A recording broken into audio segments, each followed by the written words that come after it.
नमस्कार मंडळी, mister and Mrs अनु फॅमिली ब्लॉगमध्ये तुमचं स्वागत आहे.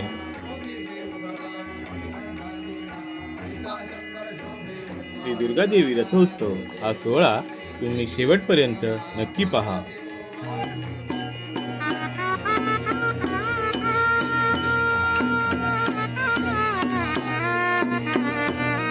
आपल्या चैत्र शुद्ध प्रतिपदा पासून रथोत्सव सुरू होतो. त्याची प्रथा अशी आहे की पहाटे म्हणजे गुढीपाडव्याच्या दिवशी पहाटे 5 वाजता नागोराव भैरीच्या देवळातून ढोल वाजवतात आणि त्यावेळेला ग्रामस्थांना कळते की आज उत्सव सुरू झाला.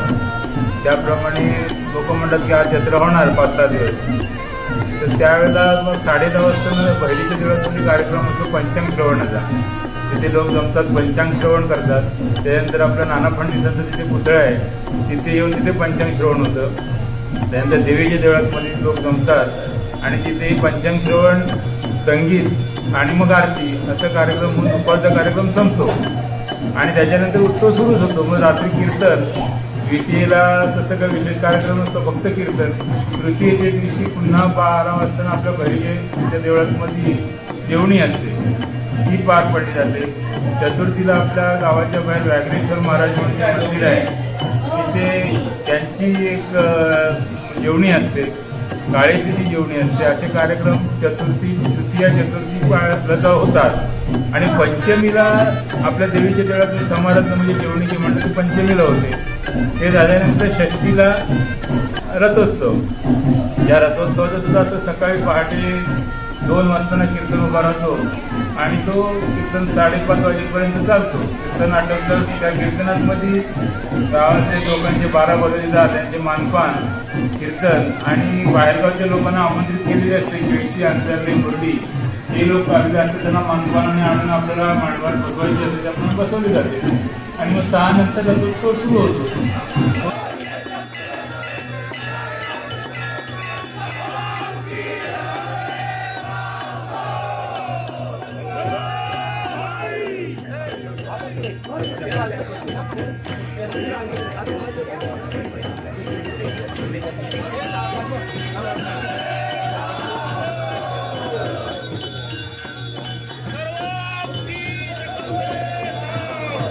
ते पुन्हा एकदा दुर्गा देवीची आरती होते आणि रथोत्सवाला प्रारंभ होतो.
तो रथ तिथे सकाळी 6 वाजता उठवल्यानंतर प्रथम तो भंडारी गुंफोत त्यांच्या तिथे जातो आणि तिथे पहिली पूजा रथावरती त्यांची होती. ती पूजा झाली की मग उगारातून महाजन म्हणजे भानू, नाना फडणवीस यांच्या तिथे रथ येऊन बसतो आणि तिथे पहिली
लेट कधी करेल ते म्हणजे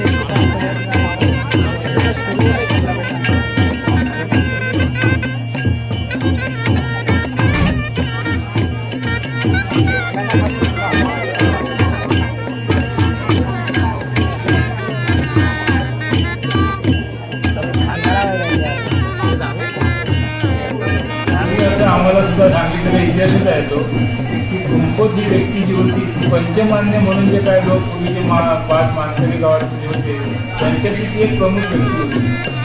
आणि म्हणजे याच्यामध्ये क्रिश्चनांच्या राजवटीत म्हणा किंवा असं कोणातरी वाटवावाटूचा प्रकार होत असेल तर त्यावेळेला आपल्या दुर्गादेवीची मूर्ती ही पाषाणी होती.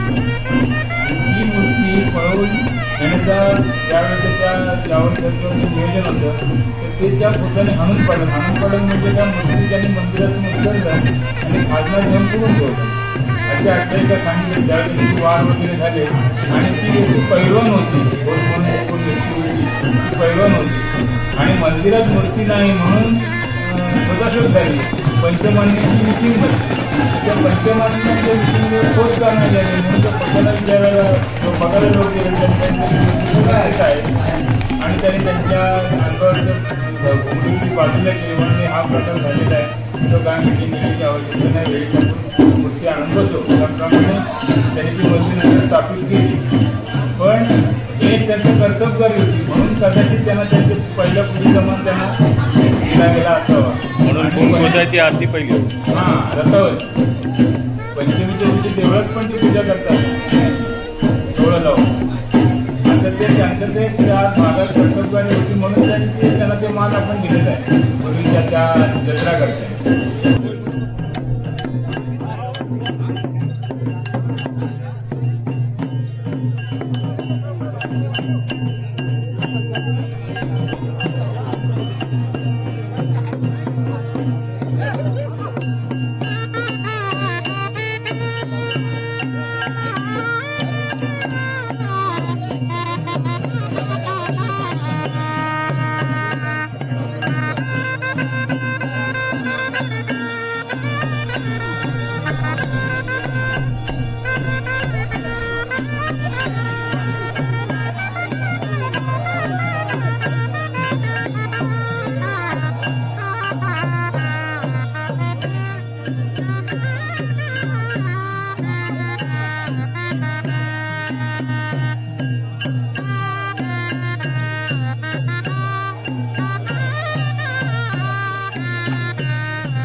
दांडेवाडी येथे रथ पोचल्यावरती तिथे बनाटी मारली जाते.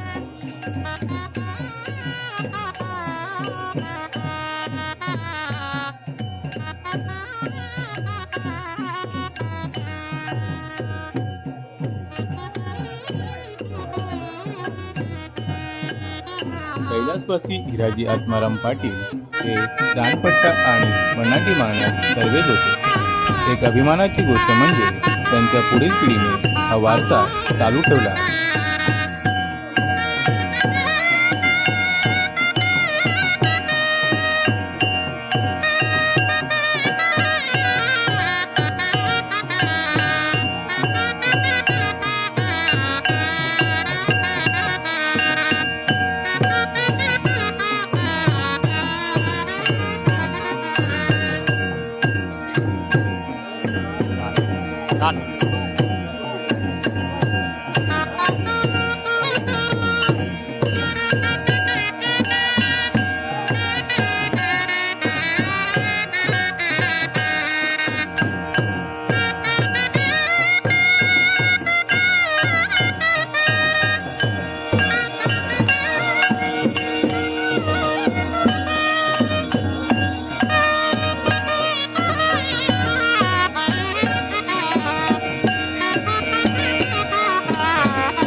बसतो महाजनांची तिथे बसल्यानंतर महाजनांची पूजा होते आणि ग्रामस्थ सगळे आपापल्या घरी जातात आणि ते नंतर त्यावेळेस ते ठरतं किंवा 1-1:30 वाजता रथ उठवायचा, त्याप्रमाणे रथ उठवला जातो 1:30 वाजताना.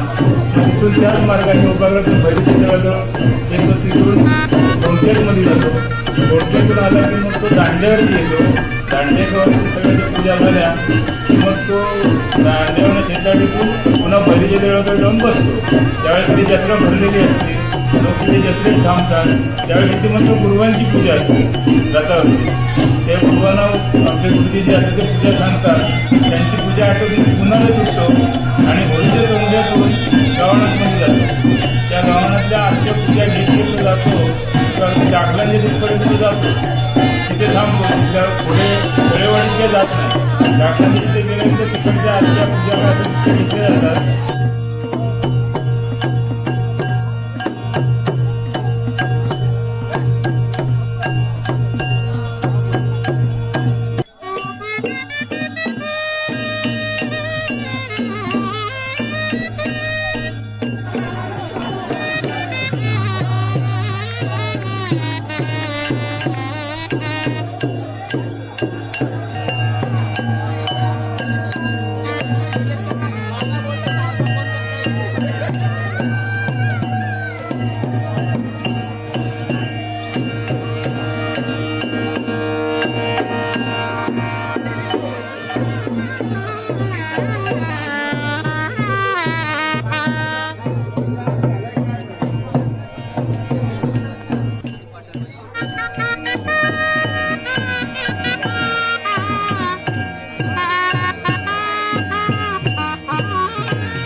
तर ह्याला अब्दागीर असं म्हटलं जातं.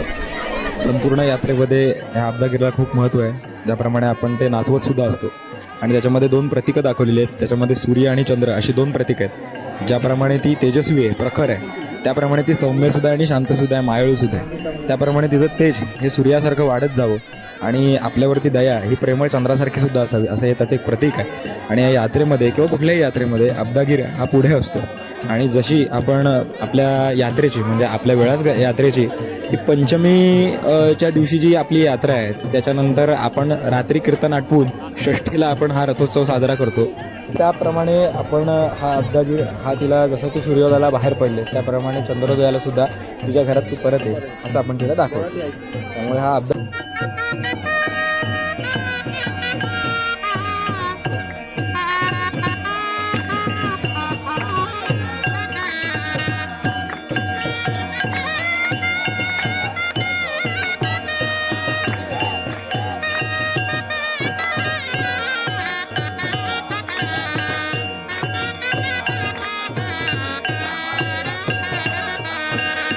इथे गुरुवांची पूजा झाल्यानंतर शंकराची आरती होते आणि रथ आरती झाल्यावर गावनाळीकडे निघतो.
कोकणी म्हणून मानकरी आहे त्यांच्या तिकडे जातो आणि तिथे कोकणी रथ बसतो पुन्हा तिथे कोकणींची बसून पूजा होते. ती पूजा झाली की ते सरबत काय थंड वगैरे असेल तर घेतला जातो.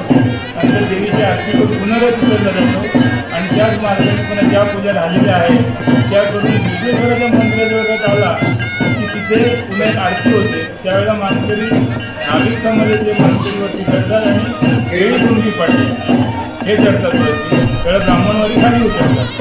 घंटा वाजवण्याचे काम सुद्धा त्यावेळेला केळी कुंडी पाडूनच करतात आणि असा तो देवीच्या देवाजवळ येतो त्यावेळेला तिथनं ते पाटील मूर्ती देवीची सोडतात आणि खाली जे ब्राह्मणवादी उभे असतात त्यांच्याजवळ ती मूर्ती देतात.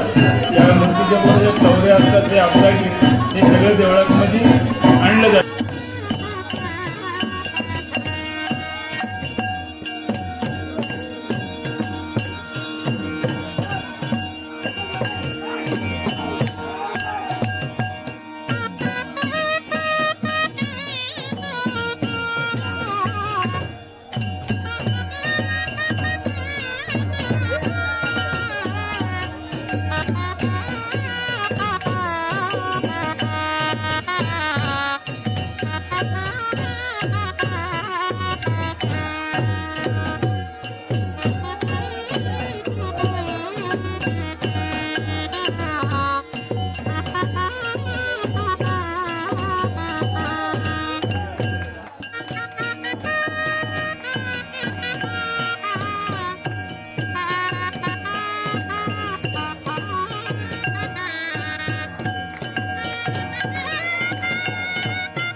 रथ मंदिराजवळ आल्यानंतर रथातून देवीला काढली जाते आणि पळवत मंदिरामध्ये आणली जाते.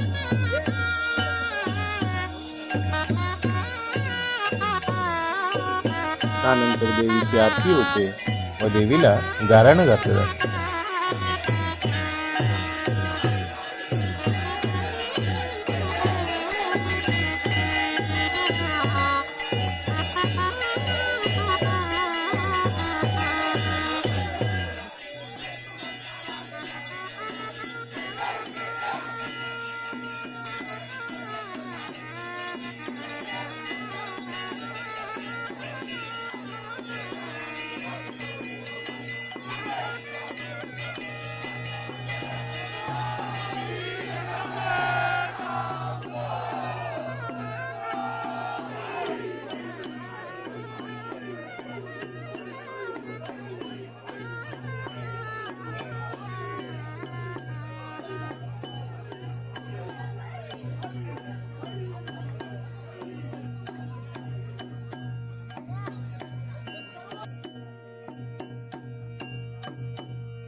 आपला उत्सव भक्तांनी उत्साहात साजरा केला आहे.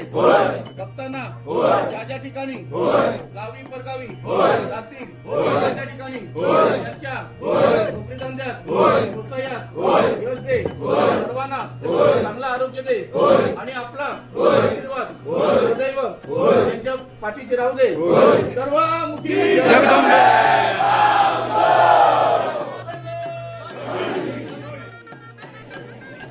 हा व्हिडिओ तुम्हाला कसा वाटला ते नक्की सांगा.